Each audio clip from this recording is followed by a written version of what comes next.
दरबार रहे कि एगो लड़की बिना भी तरसत रहनी की हे भगवान हमनी के परमंडलीय मन से रामायण मिश्र जी की तरफ से अनगिनत रुपया दहनी गोड़ लाख दिन प्रणाम करतनी। राजा दशरथ जी एगो लड़की खातिर भी तरसत रहनी के अगर लड़का नहीं खे हमारा नसीब मत हे भगवान एगो लड़की भी दे दी, एगो लड़की भी दे दी कि हमार कुल खानदान चल जा के हो निसंतानी ना कहे। वो समय रहे जगह 14 कोस में राजपाट चलते रहे, अलग निरंजन राज रहे, पारजा जितना भी रहले सब खुशी मनावत रहले, लेकिन इतना दुखी रहे कि पुत्र के प्राप्ति ना रहे। कभी कल्पना के लिए कहीं से भाव लगल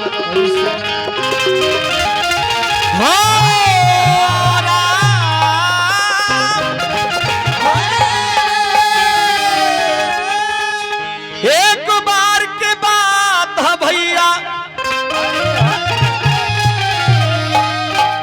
सुनी ध्यान लगाई, राम के जन्म कैसे भइल कही के कथा बताई।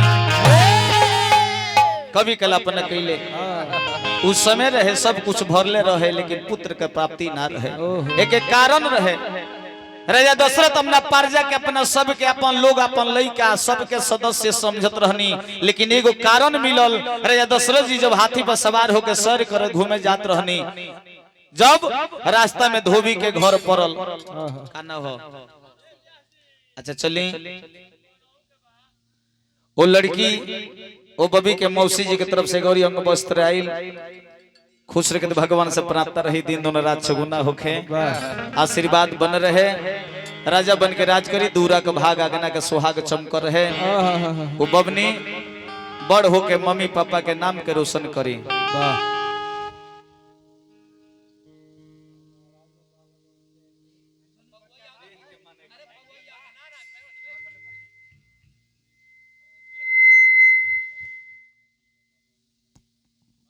अच्छा ठीक बा सोहर गाँव जो तो लपेट ली है, लपेट के गीत गौने ना हो पाई भैया, वैसे अधिक थोड़ी हो जाएंगे।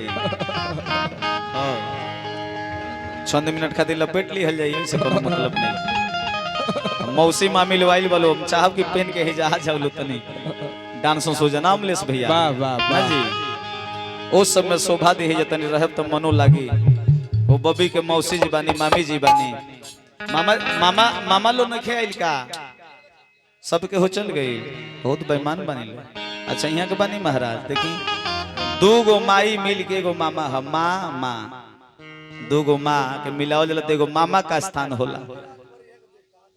रात भर उरे देते रहे रुपया कभी कल्पना कैले।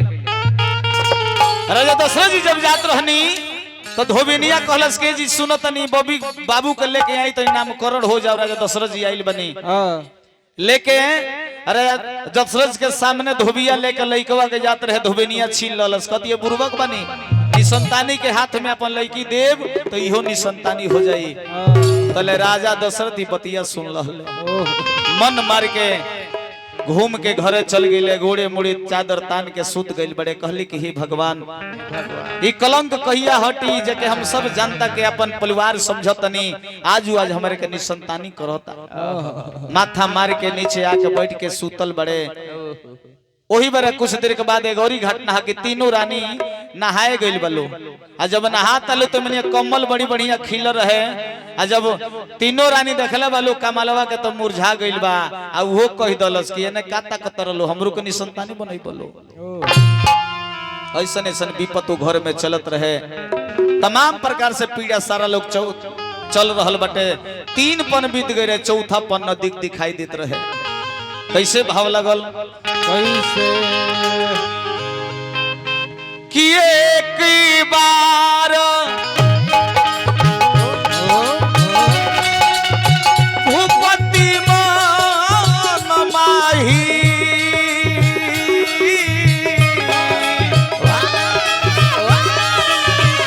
भय गलानी मोरे सुतनाही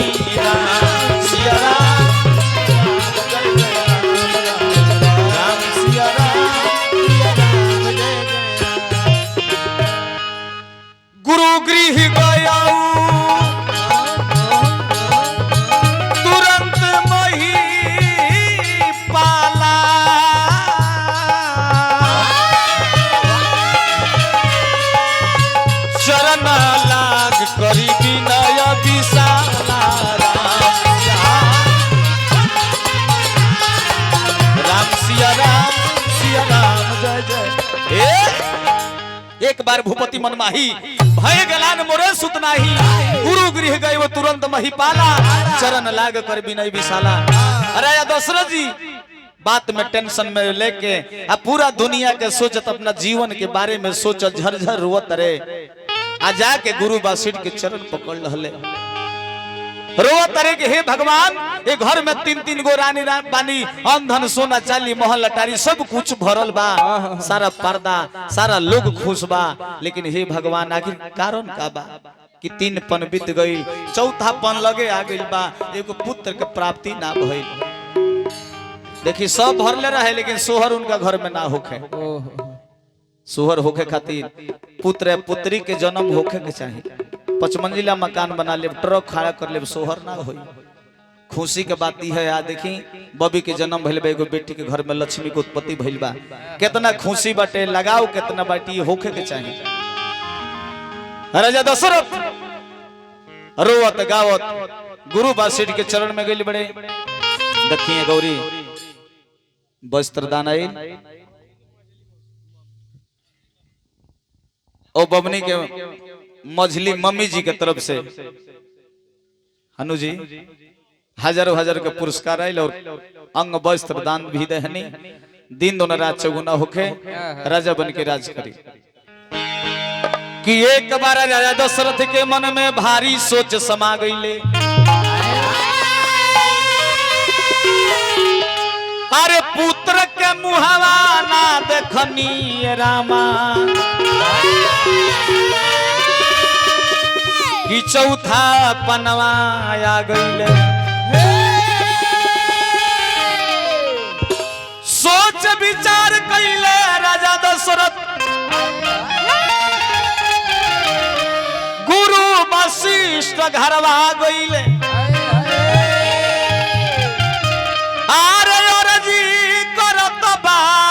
मरजी करी नाथ जी कि गुरु के चरण में लपटा गईले। गुरु वशिष्ठ के चरण पकड़ के राजा दशरथ झरझर रोत रे। राजा दशरथ कहता रे कि हे गुरुजी रौरे हमारे सहयोग कर सकिले का कारण बा कौन ऐसा गलती हम कर दिल बनी भगवान के दरबार में कि 3 पन बीत गईल 4था पन नदी का गईल शरीर बुढ़ाए लगल आज लेगो पुत्र के प्राप्ति ना भइल। गुरु के चरण पकड़ ले बड़े कि गुरु के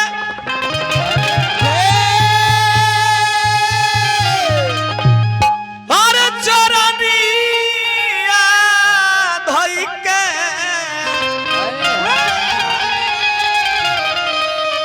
आरे रोवे राजा दशरथ 4था पानवा में कि हमारा ना अरे भइले कोलाल 4था पानवा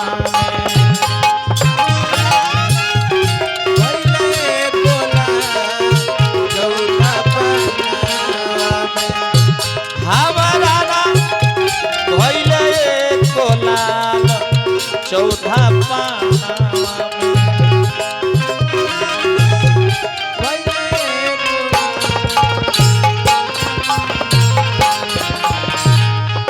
राजा दशरथ झरझर आंसू बहाव तेरे पैर पकड़ ले बड़े हे गुरुजी नहीं मोरा घटलेवा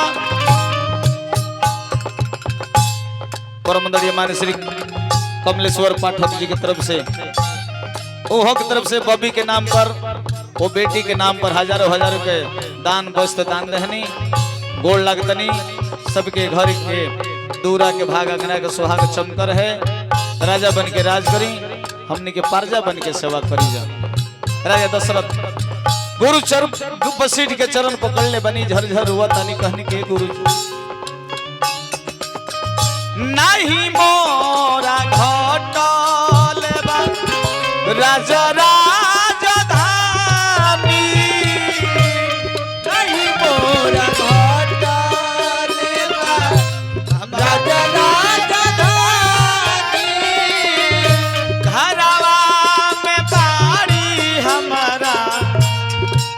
जानी रानी, तीन जानी रानी।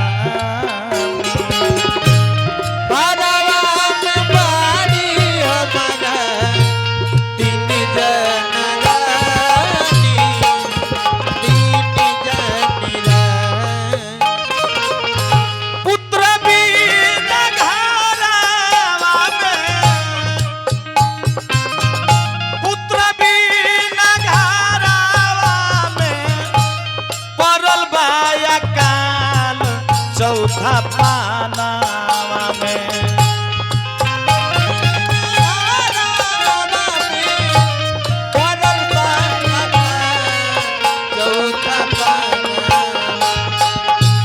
हमारा ना भइले को लाल चौथा पानावा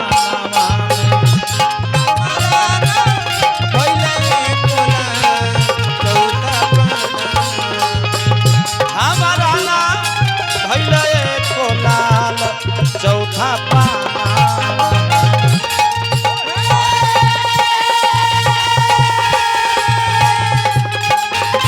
कितना बार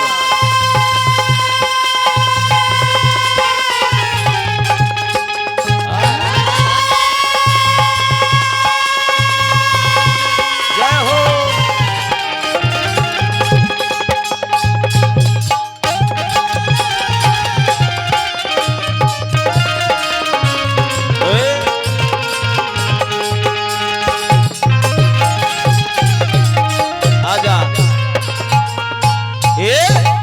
ये प्रकार से भैया राजा दशरथ गुरु वशिष्ठ के चरण पकड़ के झरझर रोवत रे, कहले कि हे गुरुजी आखिर कारण का बा? 3 पन बीत गल, चौथा पन्ना दिखाई देता, पुत्र के प्राप्ति न भइल।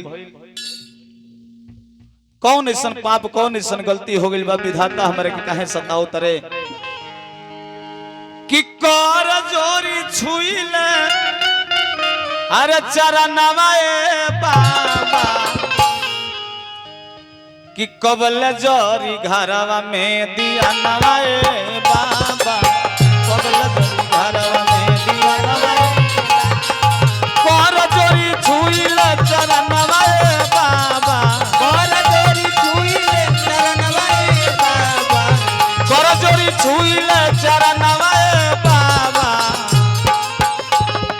कबल जोरी घरवा में दिया नवाए बाबा, कबल जोरी घरवा में दिया नवाए बाबा। लोगवा कहेलन संतनवाए बाबा, लोगवा कहेलन संतनवाए बाबा, लोगवा कहेलन संतनवाए बाबा, लोगवा कहेलन संतनवाए करी रौरा कवनो जतनवाए बाबा, करी रौरा कबल जोरी घरवा में दिया नवाए बाबा, कबल जोरी घरवा में दिया नवाए बाबा, कबल जोरी घरवा में दिया नवाए बाबा, लोगवा कहेला नि संतनवाए बाबा, लोगवा कहेला नि संतनवाए बाबा। मैंने मीट डाल दे, मीट मीट। ए भैया जब इतना बात राजा दशरथ जी पांव पकड़ के झरझर रोवत रे, आंसू बहाव तरे कोनो उपाय ना मिले कि हे गुरुजी कारण का बा? तब राजा दशरथ की बात सुन के गुरु वशिष्ठ जी अपना वेद नीति से विचार के जब देखनी तो मैं लिखल बा कि राजा दशरथ तू एगो पुत्र खातिर वियोग कर तारा रोवा तारा, ए बुढ़ारी में चौथापन में तारा जाना 4 जना पुत्र हुई हैं, लेकिन पुत्र खातिर पुत्रष्टि जग करावे के पड़ी।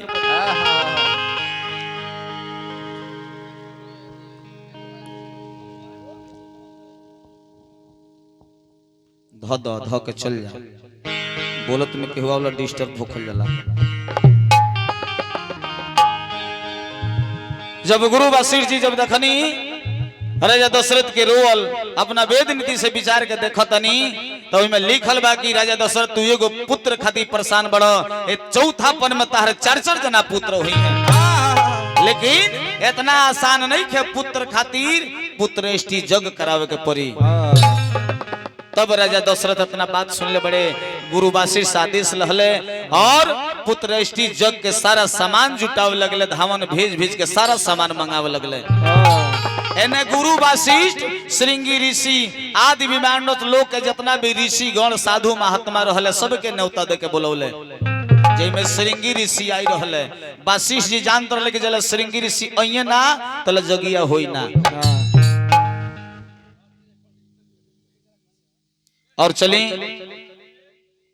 एक घर के जय कर्ता महोदय परम आदरणीय मान्य श्री रामायण मिश्र जी के तरफ से वहों के तरफ से अंग वस्त्र दान आइल। ओ बबी राजा बन के राज कर, दिन दोनों राज चौगुना होखे, सबके नाम के रोशन कर, सबके हो राजा बन के राज करे। जननी वासिष्ठ जी बतिया जानत रहनी जनबरा रावण उस समानवा जैसे पुत्र के प्राप्ति होला खींच के राजा दशरथ के पहले ही घड़ेला में रह के बिक दहलस। आ जब बिक दल तो उस श्रृंगी ऋषि के आश्रय में गिरल। श्रृंगी ऋषि जब ओका पौले तो समझ गए कि रे भाई तो बड़ी भारी अमानत बा, एके जोगावल जरूरी बा, लेकिन सोचले के जोगा के रखी के तो समझ गए कि अग्नि देवता पवित्र के हइये नहीं खे, तो अग्नि देवता के बोला के सौंप दहले। कहले श्रृंगी ऋषि कि अग्नि देवता तहरा जी में रखतनी रखले रहियो, आ जब हमारा जरूरत मिली थी हमारा अमानत दे दी। ई बतिया वशिष्ठ जी जानत रहले, से श्रृंगी ऋषि के बुलाओ गई। किताब वशिष्ठ श्रृंगी ऋषि बोलावा, पुत्र काम शुभ जग कारवावा। पुत्रेष्टि जग के तैयारी हो गई, सारा देवी देवता जितना भी मुनि गण आइल बा सब के हो उपस्थित हो गई। आई है जग के तैयारी होखे लागल। आई घर परिवार से कहे के बा मंगल गीत लागल, और मंगल गीत में दान पुण्य करे के चाहिए। अच्छा अच्छा ठीक बा, हाँ लिया जाओ, गिना जाओ, कर पे के चाहिए किसी। अच्छा देखिए मैं कितना बा,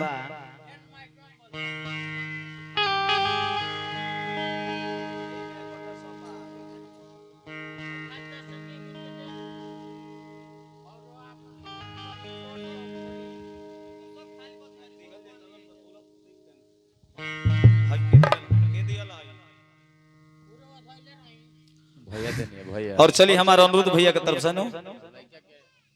अच्छा चलिए वो बबी के मामा जी के तरफ से। हाँ, मामा। और चलिए हमारा बाबा जी के नातिन हो कहीं अनगिनत रुपया दहनी।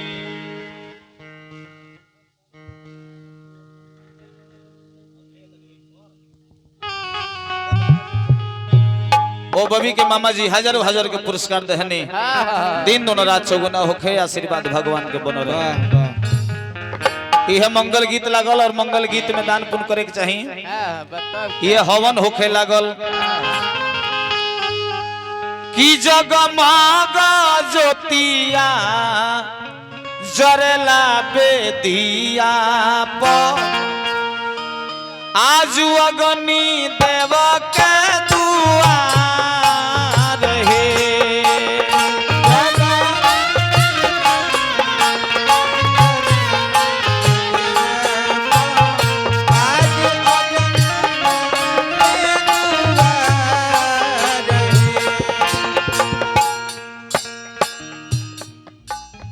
जगमगा ज्योतिया जरेला बेदिया पर, आज अग्नि देव के दुआर हे।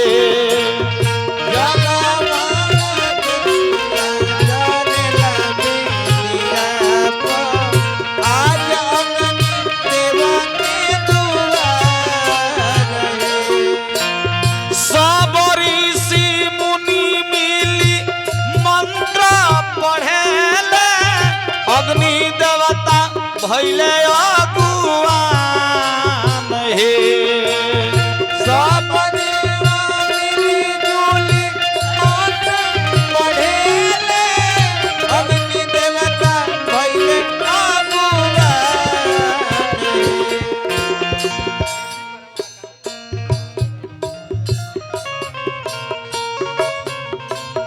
अग्नि देवता के दरबार में द्वार पर ही हवन होखे लागल। सारा ऋषि महात्मा आइल बड़े मंत्र पढ़त रे और ई जग होखे लागल। सब ऋषि मुनि मिली मंत्र पढ़ेले श्रृंगी ऋषि भइले अगुआन हे। सब देव मिली जुली मंत्र पढ़ेले श्रृंगी ऋषि भइले अगुआन। पूजवा करत राजा दशरथ रोवे अबही बा घरवा अन्हार हे।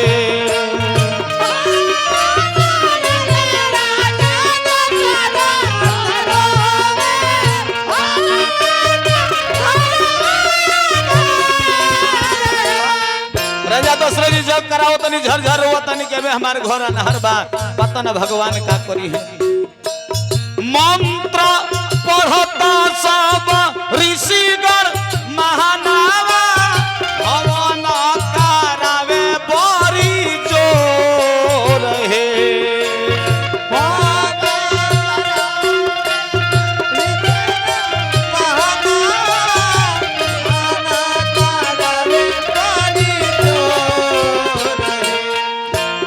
हवन के धुआवा उड़ेलाया सामनावा हबे अलहल अग्नि जी खाड़ हे।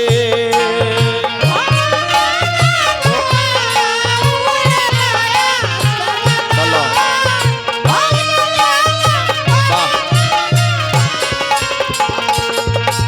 हवन के धुआवा उड़ेलाया सामनावा हबे अलहल अग्नि जी खाड़ हे।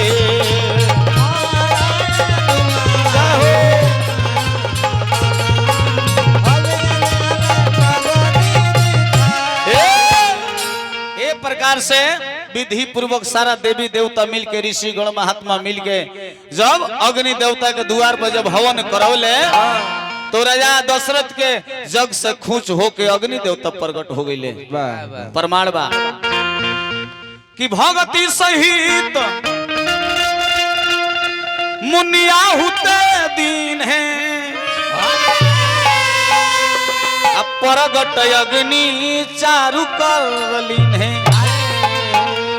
चार भुजा सहित अग्नि देवता चारु कर लेकर प्रसादी हव्य प्रगट हो गई नी और प्रगट हो के गुरु वशिष्ठ से कहनी अग्नि देवता के हे गुरु वशिष्ठ ये हमारे हाथ के प्रसादी रौरा लिया के राजा दशरथ दी ताकि राजा दशरथ अपना तीनों रानी के लिया के बराबर भाग बांट के खिया दी कि पुत्र का प्राप्ति रह जाओ। जग से खुश हो के अग्नि देवता प्रगट भइले प्रसादी दहले गुरु वशिष्ठ जी राजा दशरथ के धनी राजा दशरथ जी प्रसादी लेके घर में आइल बने तीनों रानी के बोलोले बनी अब कहतनी कि खाई लो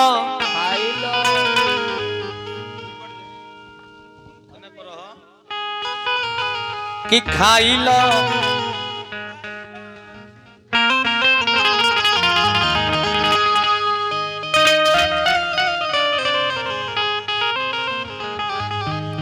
कि खाई लो खिरिया कि खाई लो खिरिया ए बड़को रानी खाई लो खिरिया ए बड़को रानी बड़को रानी खा लो हो मझलो रानी खा लो बड़को रानी खा लो हो मझलो रानी खा लो कि खाई लो खिरिया ये छोटको रानी खाई लो खिरिया ये छोटको रानी खाई लो खिरिया ये छोटको रानी।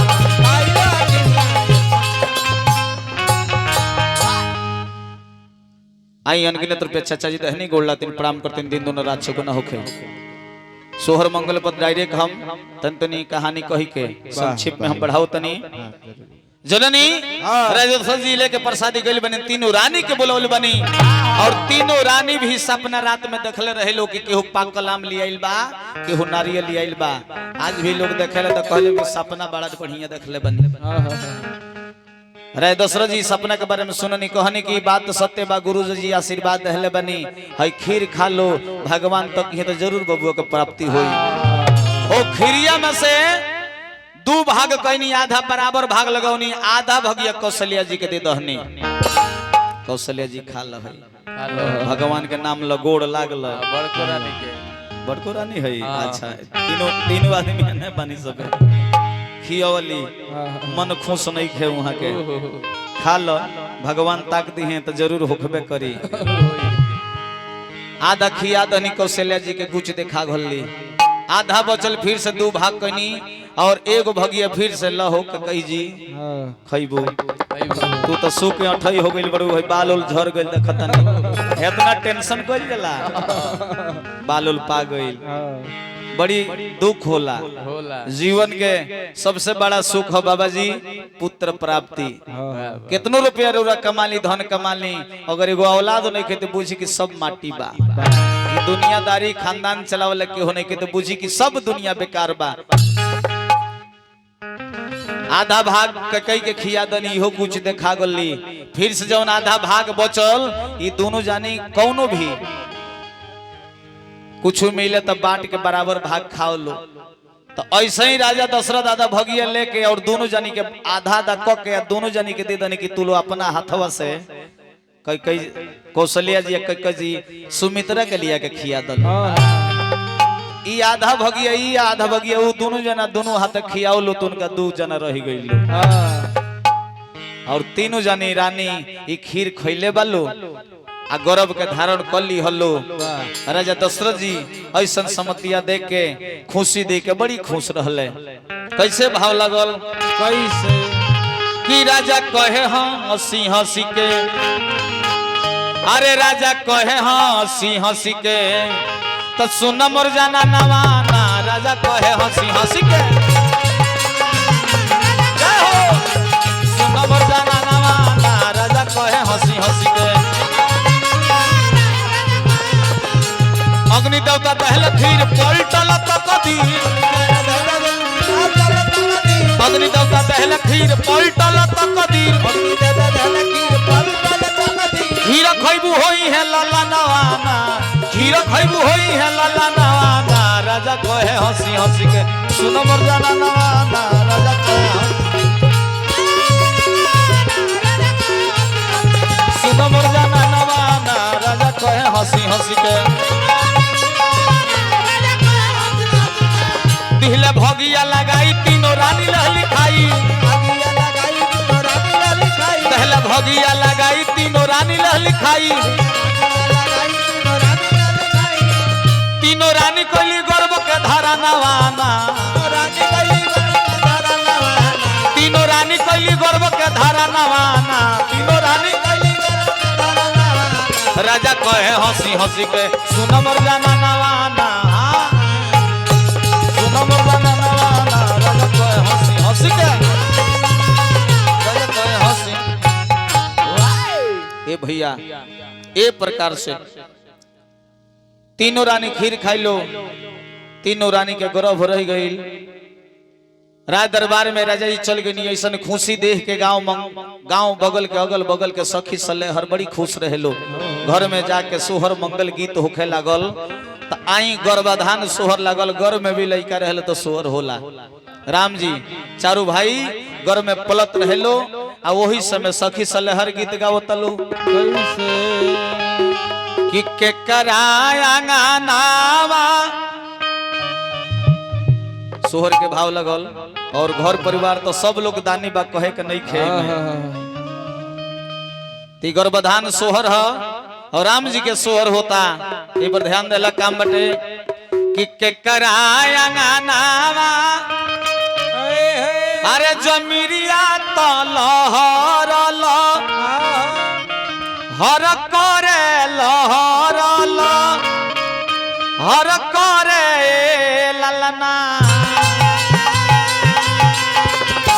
हे ललना मोरा बाबू प्राण के धारवा नयन बिचवा राखेली हो ललना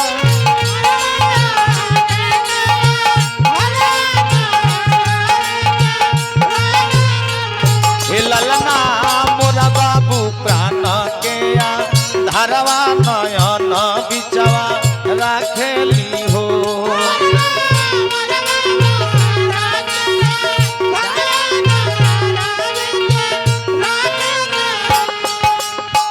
के कराया नावा जो मिरिया तो लहर हर करे लहर हर करे हो ललना हे ललना के कर बहुआ गर्भे आगर मन मन बिहसली हो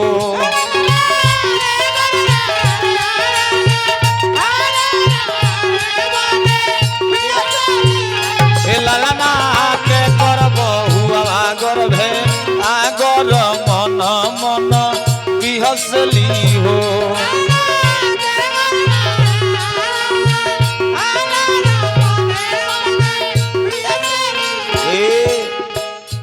आई एगो घर के इहो के मालिक हई नाम तो जानकारी नहीं है लेकिन जान तनी घर के मालिक हई राजेंद्र बाबा रत्नेश बाबा आई रसनीत बाबा जी की तरफ से हजारों हजार का पुरस्कार दहनी ओ बबी के ऊपर आशीर्वाद दहनी बबी दिन दोनों रात चौगुना होके भगवान का आशीर्वाद बन रहे घर परिवार में अगल बगल के सहेली सलेहर आके गीत गाओ तलो कहतलो दशरथ आंगनावा जो मिरिया तलहर हर करे लहर हर करे हो ललना हे ललना उनके बहुरिया गर्भे आगर मन मन बिहसली है क्या बात है हे ललना उनके बहुरिया गर्भे आगर मन मन बिहसली हो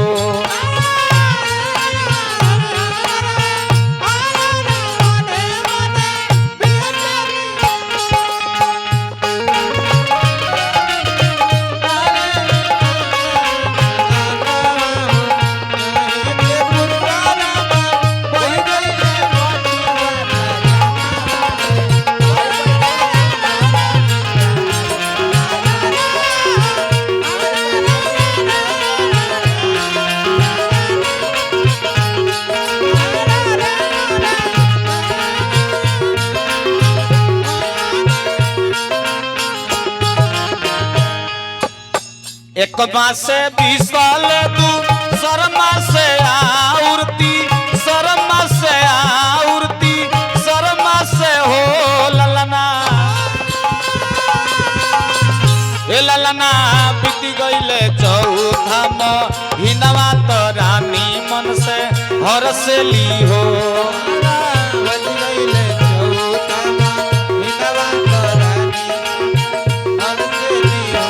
ललना बीती गईले चौथा महीनवा तो रानी मन बिहसली हो ललना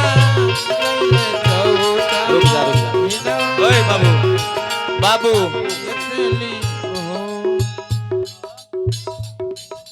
राजा बाबू आही राजा बाबू की तरफ से फिर से अंग वस्त्र दान साड़ी भइल राजा बन के राज करी दिन दोनों रात चौगुना होके आशीर्वाद भगवान के बन रहे खुशी रे के भगवान से प्रार्थना रही कभी कल्पना कैले कहत रे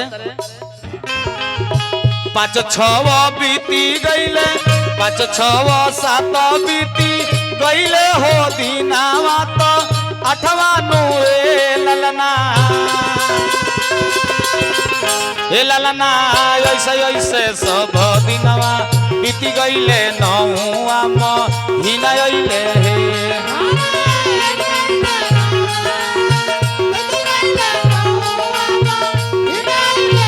हे ललना ऐसे ऐसे सब दिनवा बीती गईले 9वां महीना महीना अइले हे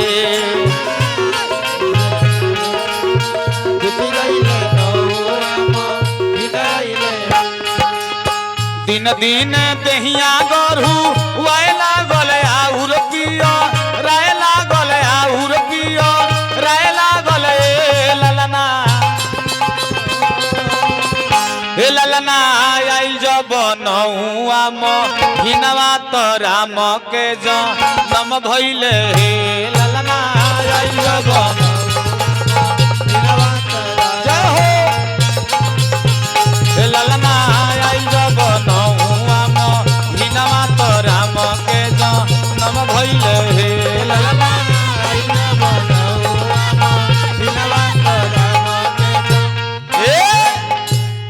जब नौआ महीना बीतल दसवा के छाया में राम जी के जन्म भइलू हो केगा कि साक्षात विष्णु बन के दर्शन देहनी।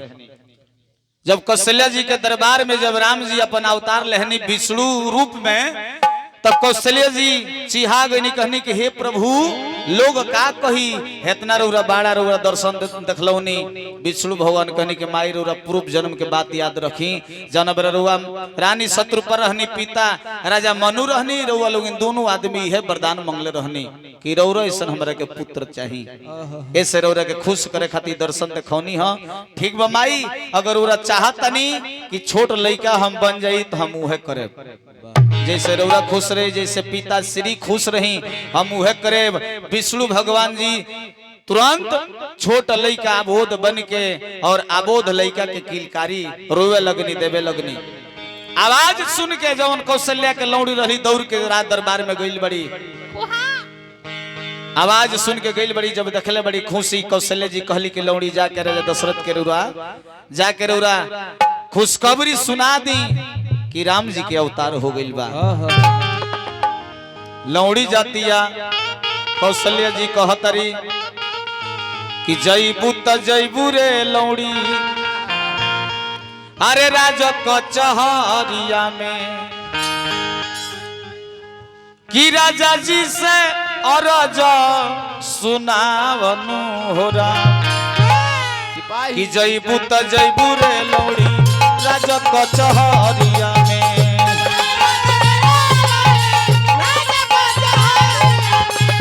जईबू त जईबू रे लौड़ी राज कचहरिया में जाई के खबरिया सुनावत हो राम हो जाई के खबरिया हे राम हो जाई के खबरिया सुनावनु हो राम जाई के खबरिया धावल धूपल रे लौड़ी कैली कचहरिया में धावल धूपल रे लौड़ी कैली कचहरिया में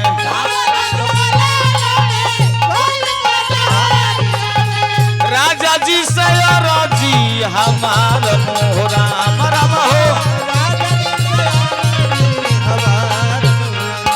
राम हो राजा जी से राजी हमार मोहरा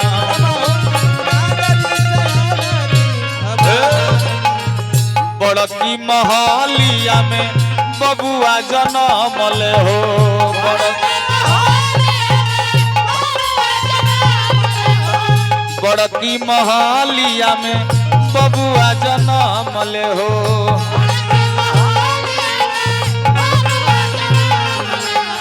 जल्दी रौरा धगड़ी बोलाई हो राम राम हो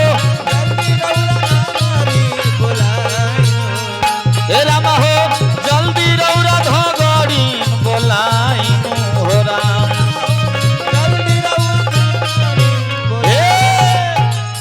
ए प्रकार से जब राजा सुनले बड़े बड़ी खुश भइले तब तक ले तीनों महल में से 3 गो लौड़ी दौड़ के गईली आ चारू बबुआ के जन्म सुनाव लगली कि तीनों महल में 4 बबुआ के जन्म भइल बटे। राजा दशरथ ऐसा खुशी सुन के छाती चौड़ा हो गई खुशी से गदगद हो गई नी कहनी कि बाहरी भगवान आज मनोकामना रौरा पूरा कदहनी। तुरंत राजा दशरथ जी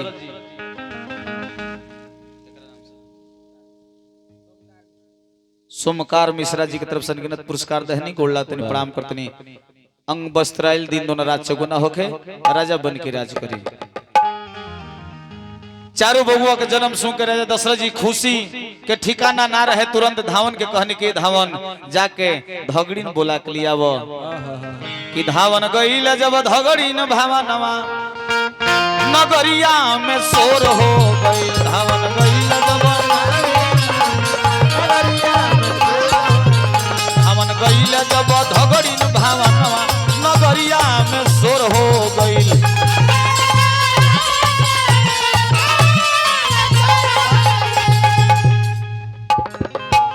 गईले धगड़ीन भावनवा। अच्छा चलिए अनगिनत रुपया चाचा जी बार बार नमस्कार प्रणाम करते हैं। अनगिनत रुपया दहनी दिन दोनों रात चौगुना होके राजा बन के राज करी। कहल बतिया तिखार बाट तोहर दारकार, कहल बतिया तिखार बाट तोहर दारकार। राजा घर भइले चार गोला लानमा नगरिया में शोर हो गईल।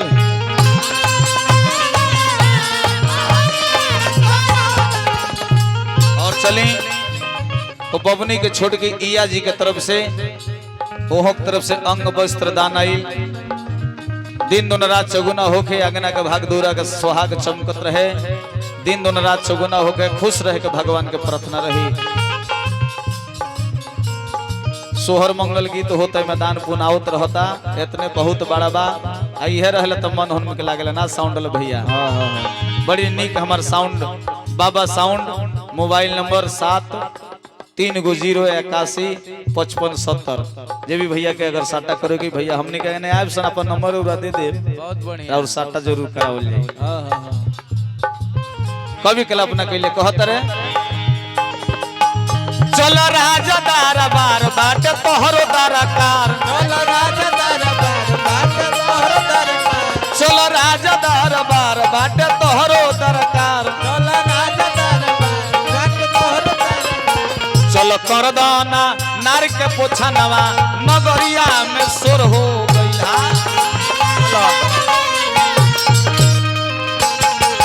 चल कर दाना नार के पोछा नवा नगरिया में शोर हो गई।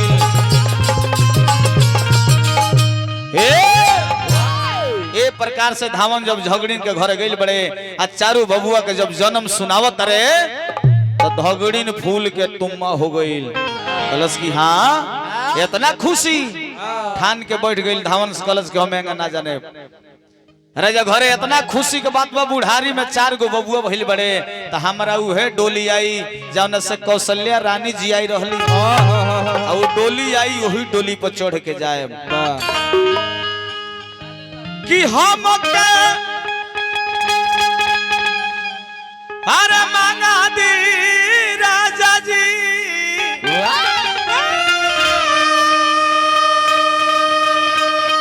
हम के मांगा दी राजा जी।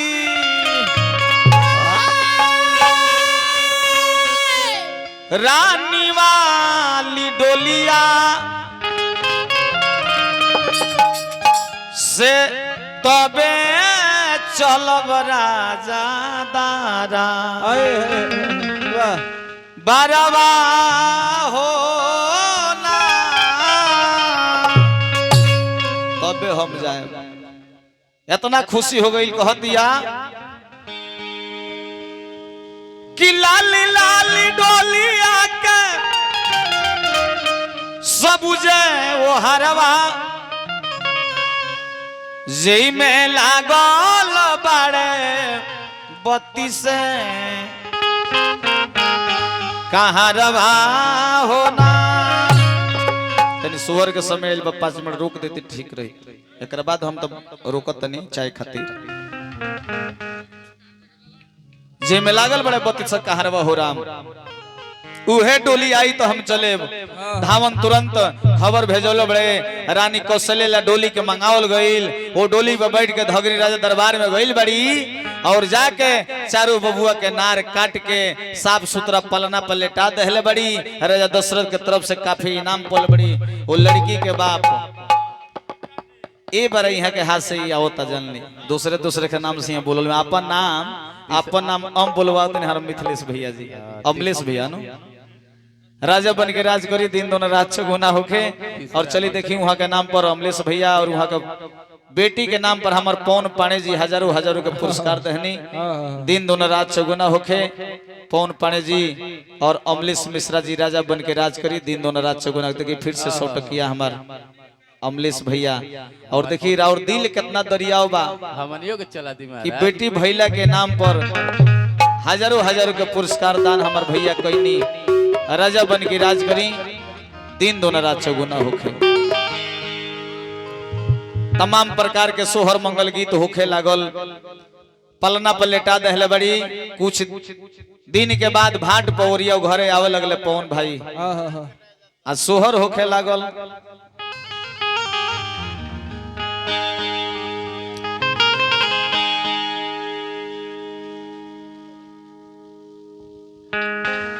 यह सारा भाट पौरी आइल बड़े गीत गौनी कैसे होता कैसे कि मचिया बैठल रानी कोशिला बाबू के मुहावा। अब हम चाहब राम जन्म हो गइल बा हम बबी के अपना गोद में लेके आशीर्वाद देव। अमलेश भैया से निहोरा रहे कि तनी बबी के भेजावल जान। बड़ी देर हो गई कुछ देर बाद पौड़ी आयल बलो तो कहता लो कि बाहरा देरिया हो गईल बा दादा जिया हो जिया अभी ले हमार ढोलक ना पूजाइल। ओ बबनी के मम्मी के हुदुर बुदुर भइल बा हमरा तो नक में के पायल रे चाही। नाक में पायल चाहिए महाराज। खुशी में देखी चाम के जी लाभे चल जाता पवन बाबा। खुशी में कुछ कहा जाला कि बबुआ के माई के हुदुर बुदुर भइल बा। बबुआ के मौसी दुख ने लुकाइल बाड़ी। बबुआ के मामी सामने नहीं खियावत। अरे बाहरा देरिया हो गइल बा दादा अभी ले हमार ढोलक ना पूजाइल। बजाओ मत ठनले का बड़ा ढोलक टिकवा दी महाराज कहत रहे ढोलक खाटी चमार हुआ नोई खाटी चमार हुआ नहीं। अच्छा तबे न इन हौ के लिए का टिक दिलू ढोलकवा छोड़ के निका का टिकी है ना पूरा सिंदूर यहाँ से ऊपर लगाई। अमलेश भैया और सब अपना बबी के लेके आई तनी ढोलक लोग टिकवा दी तले। ओकरा बाद चली फिर से सोहर मंगल गीत सुनावल जाई। बीच में चोखा चटनी भेजवा दी जानदान हो ढोलक पूजा के टीका उका लगा दी हल जा बबी के और आशीर्वाद दे दी हल जा तले चाय वाली यादी हल जा। और चली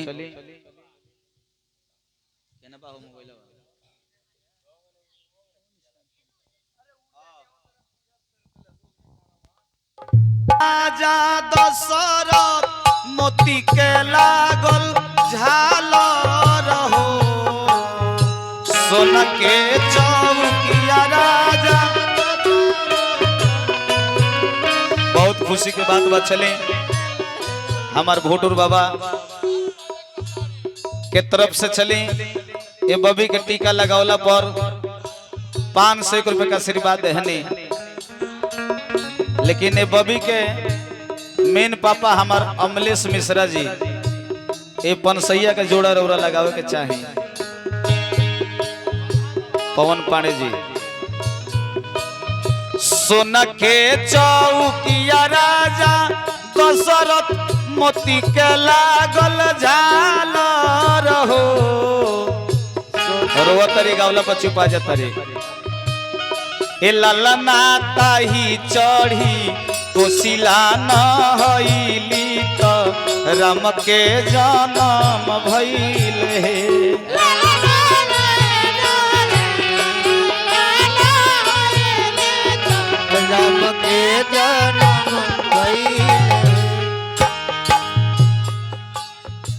ये लड़की के बड़ पापा जी 500 रुपए का आशीर्वाद है नहीं, ये पनसैया का जोड़ा के हो लगा दी तो समझती है कितना प्रेम है बबी की तरफ से बा।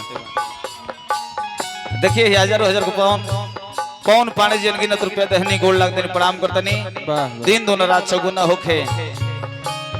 सोना के चौकिया राजा दशरथ मोती के लागल झालर हो ललना ताही चढ़ी कोशिला न हईली त राम के जन्म भइल हो ललना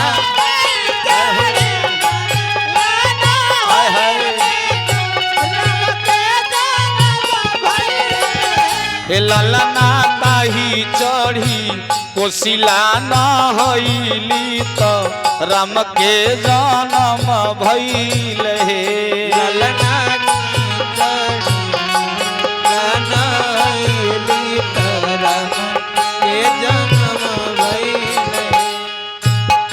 चैत के रहले महीनावा तोरा मनमी दिन रहे हो चैत के रहे महीनावा तोरा मनमी दिन रहे हो चैत के रहले महीनावा तोरा मनमी दिन रहे हो ललना ताही जिनके राम जी जनमले महलिया होठे सोहर हे ललना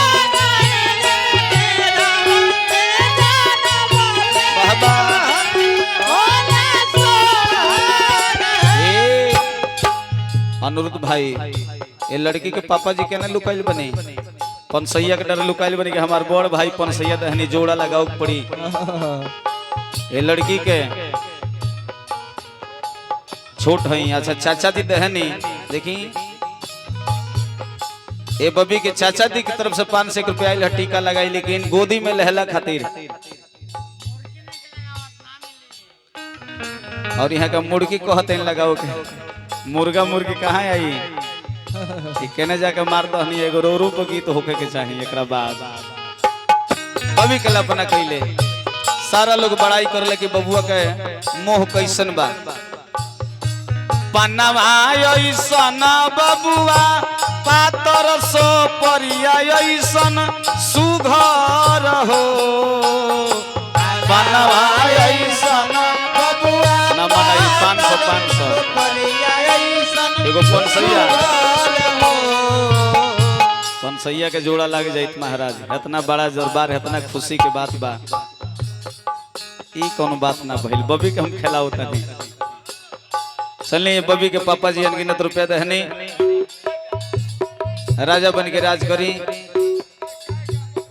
दे दी सबके मन में भैया 300 मिला दे तो हो जाए सबके मन बा और मनोबल ना तोड़े के चाहिए अमलेश भैया सबके मन बा मन सबके बा वोट देखी वोट जब पड़ेला अनगिनत रुपया बाबा जी दहनी गोड़ लाग दिन प्रणाम करने चली जय श्री राम अनगिनत रुपया बबी के पापा जी हजारों हजार के पुरस्कार दहनी। अच्छा अनुरुद्ध भैया के तरफ से एक है अरे देखी दे संभार के रहला काम बटे कभी कल अपना कैले चल जा महाराज। अच्छा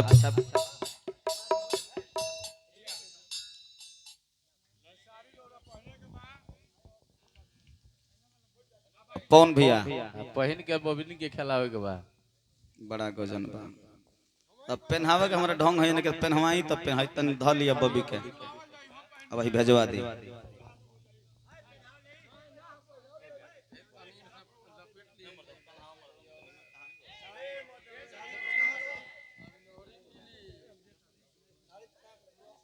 साड़ी पहना के दूर दला काम बा कि पन्नवा ऐसन बबुआ पातर सो परिया ऐसन सुघर हो पन्नवा ऐसन बबुआ पातर सो परिया ऐसन सुघर हो ललना फूलवा जैसन बाबू सुकुमार चंदन जैसे गमके ले ललना जय हो। अरे क्या बात है के कर हमें बबुआ राम के कर बबुआ लक्ष्मण हो ललना के कर भरत भुआल महलिया होला सोहर हे ललना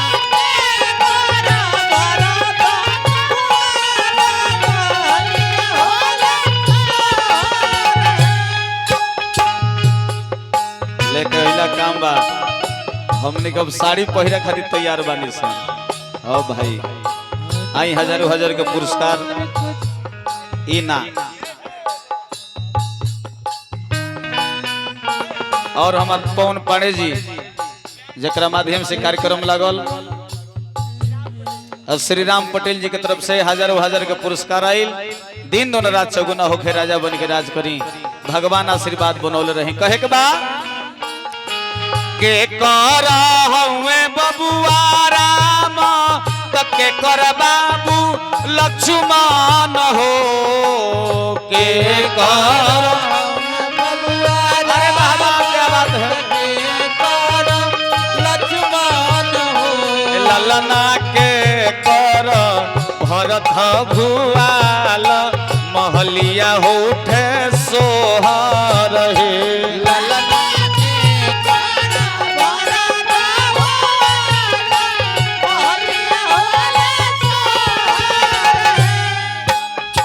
कोशिला के हमें बबुआ राम सुमित्रा के लक्ष्मण हो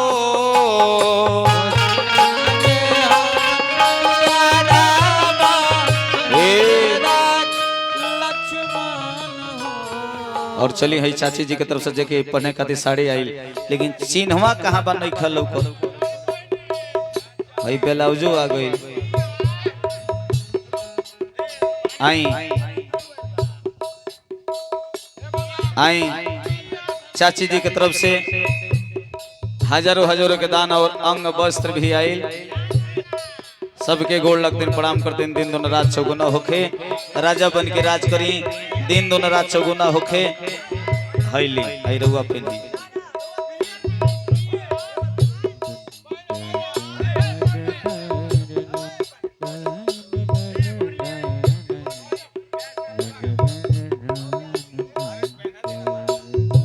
और सही बात बा एकदम पेन्हे छै जी चिन्हवा तो पहले आवे नाको में के आई तबे नु ए ललना के कोई के भरत भुआल महलिया होला सोहर हे 4000 कितना कम बा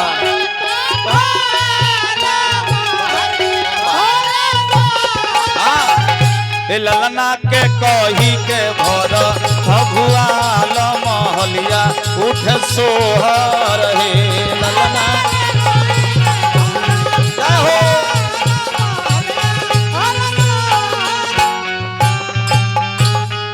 चलिए गौरी अंग वस्त्र आइल गोड़ लतिन प्रणाम करते दिन दोनों रात चौगुन मर्दानी है मर्दानी है मर्दानी है।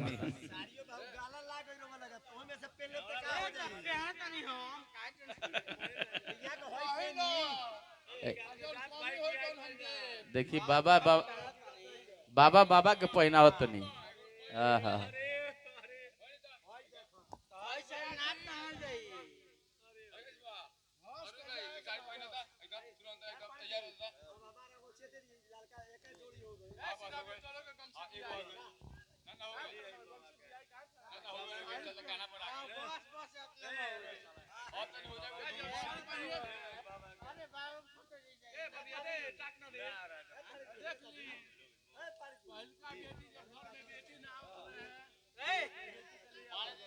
अच्छा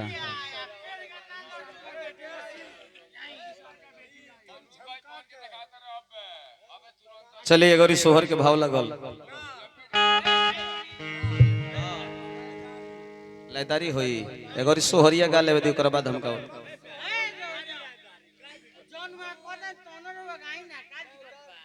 ठीक बा